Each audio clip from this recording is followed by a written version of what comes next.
অর্জুনকে জোর করে বিয়ে করতে যাওয়ায় অহনাকে উচিত শিক্ষা দিল গঙ্গা। হ্যাঁ বন্ধুরা, সম্পূর্ণটা জানতে হলে ভিডিওটা শেষ অবধি দেখতে থাকুন। ধারাবাহিকের শুরুতে দেখা যাচ্ছে অর্জুন তো আস্তে আস্তে করে গরম জল দিয়ে গঙ্গার পায়ে ওয়াশ করে দেয়, তারপরে তো যত্ন করে ডেটল দিয়ে ব্যান্ডেজ করে দেয়। এদিকে তো অহনা তো আড়াল থেকে সেসব দেখছিল, দেখে তো রাগে ফেটে যায়। অহনা তো এদিকে মেঘনাথকে বলছে, মেঘনাথ দা আমাদের আজকের না লাকটাই ভালো নয়। মেঘনাথ তখন বলছে, হ্যাঁ সেটাই তো দেখছি। অহনা তখন বলছে, দেখছো না ইয়ার কি মারছো? না তখন বলছে, আরে না সিরিয়াসলি। তখন তো অহনা বলছে, করলাম আর কি হচ্ছে? অর্জুন এখন বস্তির মেয়েটার পায়ে ব্যান্ডেজ আছে, আমার আর ভালো লাগছে না। তখন তো এবার মেঘনাথ বলছে, আরে না না শুনেছো না, পিপিলিকার ডানা গজায় মরিবার তরে, তখনই ওর ডানাটা ঝরে যাবে, তখন ওর টুক করে পড়ে যাবে। না তো তখন বলছে, আমি আর অপেক্ষা করতে পারছি না, আমরা যা যা প্ল্যান করছি সবকিছু আমাদের কাছেই ফিরে আসছে। এদিকে তো অর্জুন যত্ন করে ভালো করে গঙ্গার পায়ে ব্যান্ডেজ করে দেয়। গঙ্গা তো তখন অর্জুনকে একটা প্রণাম করে। অর্জুন তখন বলছে, আরে কি হচ্ছে, কথায় কথায় কে প্রণাম করে বলো তো? গঙ্গা তখন বলছে, আমি করি স্যার, এই যে আমি হাঁটতে পারছিলাম না, আপনি আমার পাশে ছিলেন বলেই তো আমি হাঁটতে পারছি। আপনি আমার প্রথম ভগবান স্যার, আপনি না থাকলে গঙ্গার যে কি হতো, আপনার ঋণ আমি এই জীবনে শোধ করতে পারবো না স্যার। পালি তো তখন বলছে, আমরা এসব না কথা বলে আমরা এগিয়ে যাই চলো। তখন তো এবার ঠাকুরমশাই গঙ্গাকে প্রসাদ দেয়, অর্জুনকে প্রসাদ দেয়। গঙ্গা তো তখন ঠাকুরমশাইকে বলছে, ঠাকুরমশাই স্যারের জন্য মানত করতে চাই। তো অর্জুন বলছে, একদম না, সোজা এবার বাড়িতে যাবে। ঠাকুরমশাই তখন বলছে, আরে দাঁড়াও বাবা, গড়বড় করো না, একবার বলেছে যখন মানত তো করতে হবে। ঠাকুরমশাই তো তখন গঙ্গাকে বলছে, মা তুমি কার জন্য মানত করবে? তখন তো গঙ্গা বলছে, আমার স্যার মানে আমার স্বামী এই যো।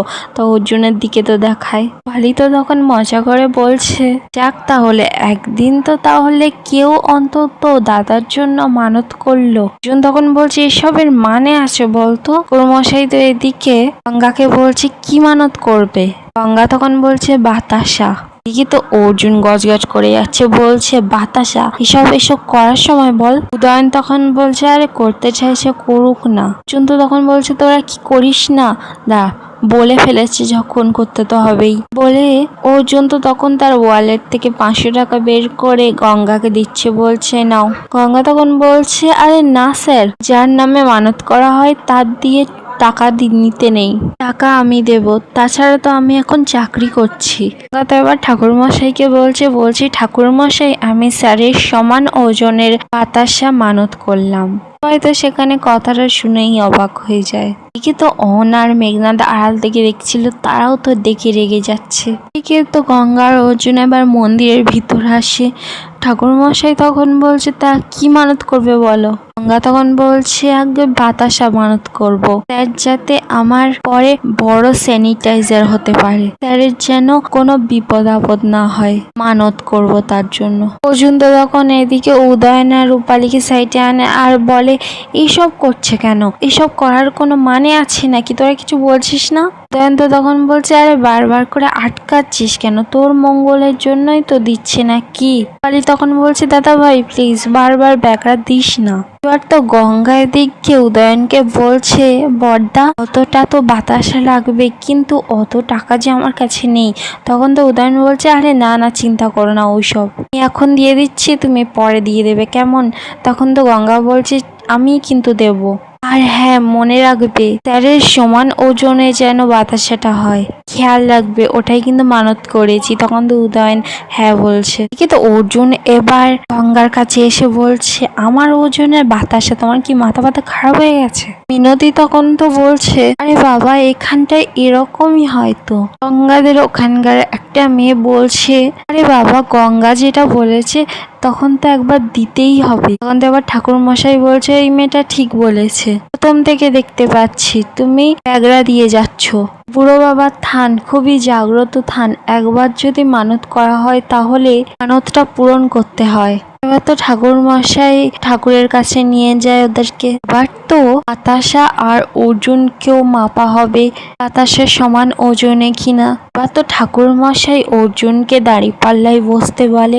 অর্জুন তো তখন বলে, হোয়াট, আমি বসবো না? না, একদম বসবো না। এদিকে তো মেঘনাথ আর অহনা তো চলে এসেছে আবার মুখ ঢাকা দিয়ে, গঙ্গা আর অর্জুনদের ওপর নজরে নজরে রাখছে। এদিকে তো গঙ্গা এবার অর্জুনকে বলছে, স্যার আপনি না বসলে ওখানে সমান বাতাসা দেওয়া হবে কিভাবে? অর্জুন তো তখন বলছে, আরে আমি কি করে জানবো? অর্জুন তো এবার রেগে মেগে যখনই ওখান থেকে চলে যেতে যাবে, গঙ্গা তো আটকাতে যায়। গঙ্গা এবার ধাক্কা লেগে অর্জুনের ওপর পড়ে যায়। সেটা দেখে তো মেঘনাথ এখন অহনার চোখটা চাপা দেয় আর বলে, আরে চোখ বোঝো, চোখ বোঝো, বলে এক্ষুনি তুমি উত্তেজিত হয়ে যাবে।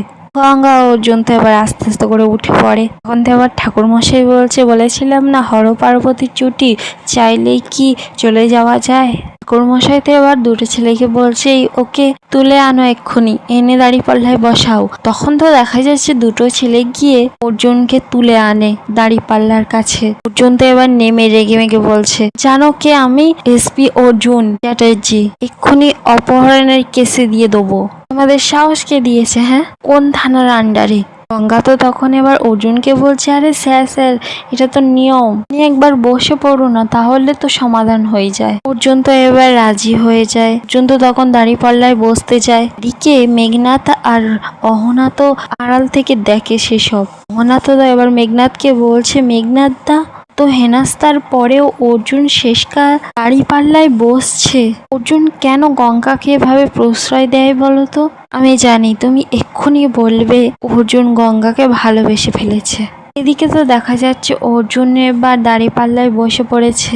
তো দেখা যাচ্ছে উল্টো সাইডের দাঁড়িপাল্লায় তো গঙ্গা বাতাসা দিচ্ছে। গঙ্গা তো এখন বাতাসা দিচ্ছে আর অর্জুনের নামে প্রার্থনা করছে, বলছে আস্তে আস্তে, স্যারকে সুস্থ রেখো বুড়ো বাবা, স্যারের সমস্ত বিপদ আমার হোক। এদিকে তো অর্জুন এবার মনে মনে বলছে, এই কথাটা আর মাই বলতো একমাত্র আমার জন্মদিনে, আমাকে একের পর এক উপহার দিত। অর্জুন তো এবার তার মায়ের কথা ভাবতে থাকে। গঙ্গা তো এবার উল্টো সাইডে বাতাসা ঢালায়, অর্জুনের পাল্লাটা আর বাতাসার পাল্লাটা তো সমান সমান হয়ে যায়। দুটো পাল্লা সমান সমান হয়, সবাই তো দেখে খুব খুশি হয়ে যায়।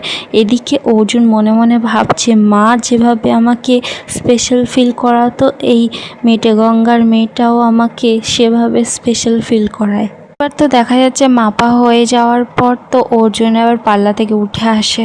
দিকে তো অহনা আর মেঘনাথ তো আড়াল থেকে দেখছিল। অহনা মেঘনাথকে বলছে, আজকে হয়তো অর্জুন ভাবছে ওই গঙ্গা বলে ওই মেয়েটা অর্জুনকে স্পেশাল ফিল করাই, এটাই ভাবছে হয়তো অর্জুন। আমি হয়তো কখনো করে উঠতে পারিনি। আন্টি তো অর্জুনকে পছন্দই করে না, আর জেঠি তো সারাক্ষণ বাড়ির কাজকর্ম নিয়ে ব্যস্ত থাকে। এই গঙ্গা যা করে অর্জুনের তো খুব ভালো লাগে, এনজয় করে।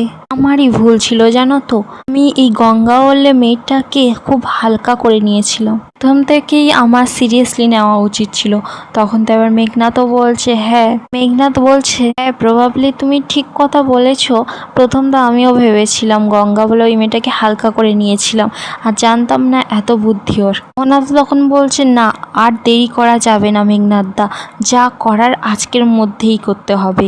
আজকেরই অর্জুন চ্যাটার্জিকে আমার চাই। মেঘনাথ তো তখন বলছে, আজকের কি করে হবে? অহনা তখন বলছে, জানি না, কিন্তু আমাদেরকে ভাবতে হবে। আপাতত এখান থেকে চলো, আমার ভালো লাগছে না এসব দেখতে। আর এখানেই আজকের এপিসোডটা শেষ হয়ে যায়। ভিডিওটা কেমন লাগলো কমেন্টে জানাতে ভুলবেন না।